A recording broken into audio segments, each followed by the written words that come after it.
знаете, сегодняшний вот этот юбилей совпало с чем? Я окончил школу 50 лет тому назад. У меня своеобразный юбилей. И как еще совпало? Сегодня, 11 час дня, в городе встречаются мои одноклассники. Я не знаю,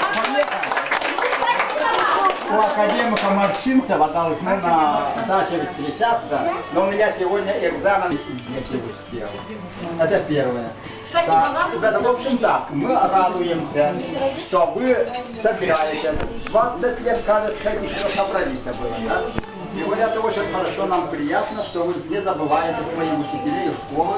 Ну, вам тоже общаться надо, так ведь? Правильно. Это одно. Дальше, я все-таки хотел бы проверить. Сегодня я подготовил, вот специально бумажку держу, викторину. Викторину.